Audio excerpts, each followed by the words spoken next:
Today, we have 3 different decks, each built around a different element, with one for water, earth, and fire. All 3 decks will center around specific characters that each represent their element or nation, but some good support cards from others will still be included. Anyway, let's start with the water themed deck. This deck will mostly revolve around the southern water tribes Katara and Sokka. This deck's main game plan is trying to minimize damage taken and then heal that damage back. The primary goal will be getting out multiple of the Katara saving Aang at level 2, with the usage of the Healing Lessons event. With her on the board, her climax combo will allow you to heal each time she attacks, and you also get to decrease your opponent's soul so they end up dealing less damage to you. With 8 gate climaxes, you should be able to get a climax often enough to resolve this multiple turns in a row. You also have access to the Katara Desire to Help, another level 3 which you can field alongside the previous Katara if necessary. She heals on play and gains some decent defensive powers, making it likely she sticks around for a turn as well. But more importantly, she's also very useful as a leveling target for experience, as both our main Katara and the next few cards will need experience to function. At level 1, we have Sokka, Warrior of the Southern Water Tribe, as our climax combo. He needs experience too, but can find us all the cards we might need,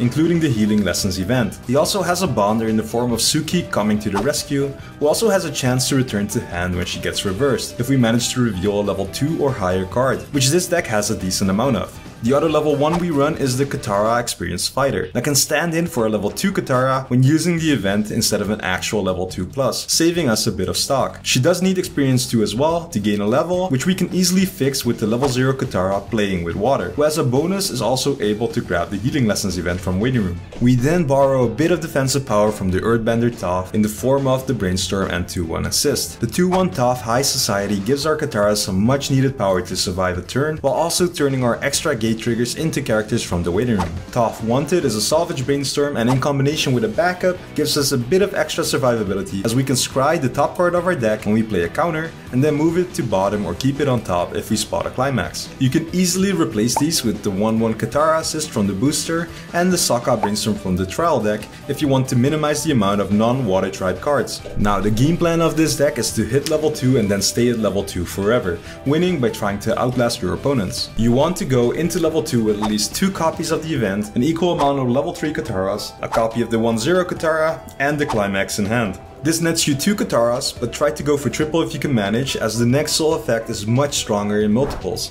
From here, try to completely shut down your opponent's attacks. Depending on the soul your opponent presents, you can opt for a global -2 soul or -3 on 2 lanes for best results. Then, if any damage stuck, you just heal it away with your climax combo again, and repeat the process. In a pinch, you can also use the Healing Lessons event for its second effect, allowing you to heal 1 for 1 stock. However, the event does go to memory when using its second effect, making it harder to reuse later.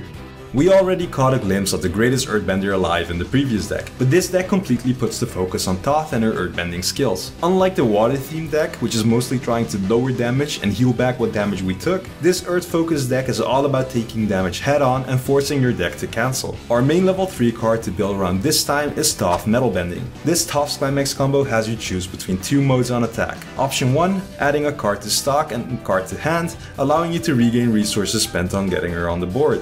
Option 2 is to go on the offense by allowing you to pay 2 stock to deal 2 damage. You can only choose 1 per attack, but can choose any combination if you have multiple copies. During our opponent's turn, she has the ability to check the top card of our deck when the opponent frontal attacks her.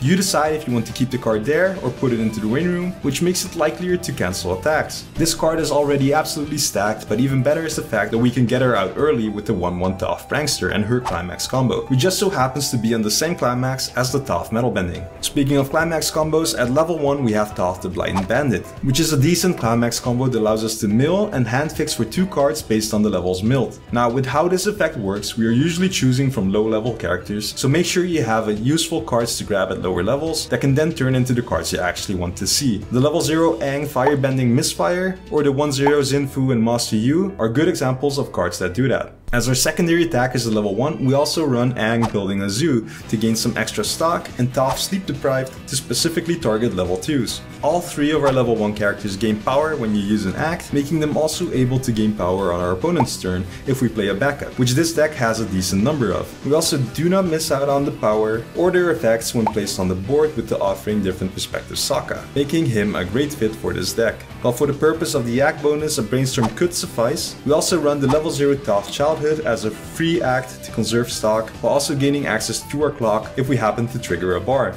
At level 2 we have the Assist Toph High Society as our free act that increases our level 3 Toph's power and also gives us access to the waiting room on trigger.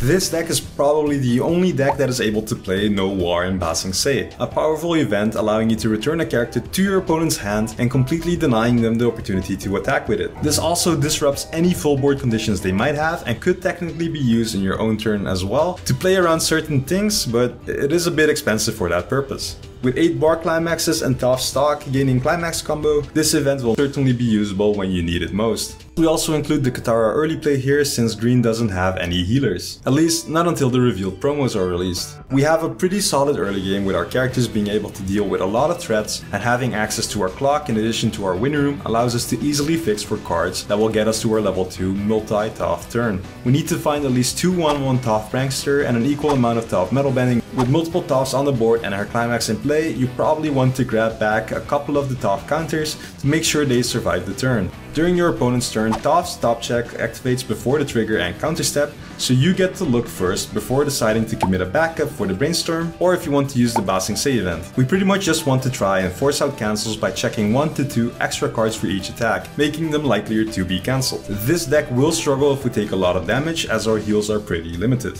but the gameplay feels very rewarding once we build up our compression.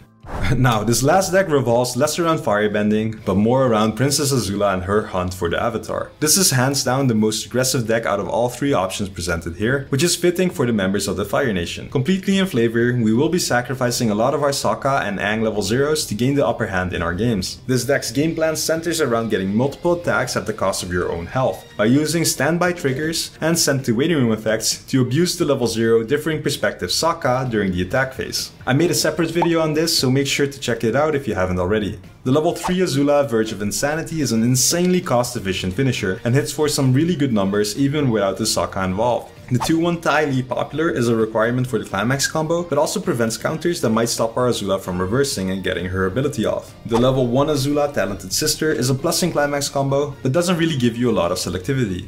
In fact, she lets your opponent choose the card you get in hand, but as a payoff we get to choose the trigger and decide how much damage we want to push. We can also choose a standby trigger to either develop our board or cheese out some extra attacks. The 2-2 Azula Sinister Scheme is a decent target for standby and also allows you to remove Sokka from the stage with her effect without having to rely on standby triggers. The 2-1 Aang is a decent card to get off the 1-0 combo, as we do want to go into level 3 with at least 8 to 9 stock, and triggering him in your finishing turn will have him function as a standby and allow you to extend your finisher combo.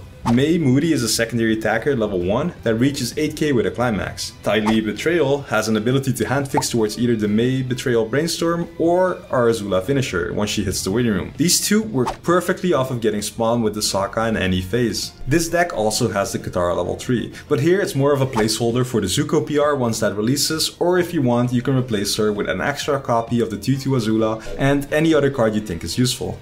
Do note that removing Sokka from this deck changes the deck's playstyle a lot. Now, this deck's game plan is to attack, attack and attack multiple times. Games with this deck will feel accelerated, so the pressure is on both players to keep their cool and deal with that properly. At level 3 you're hoping to overwhelm your opponent with multiple Azula that could net you up to 12 instances of damage, which should be more than enough to close out games. While it might seem like a go face deck, up until the final turn there's probably a lot to consider when deciding if attacking more than 3 times is worth it. That was it for the Water, Earth and Fire decks. I think each of these decks achieved their teaming pretty well, but you can push it even further by making a few adjustments like the examples already given. The opposite is also true, and all 3 of these are very meta viable when altered a bit to include more outside cards. Anyway, let me know which one of these decks is your favorite, and also don't hesitate to leave a comment if you have any questions or suggestions for any of the decks. Thanks for watching, goodbye.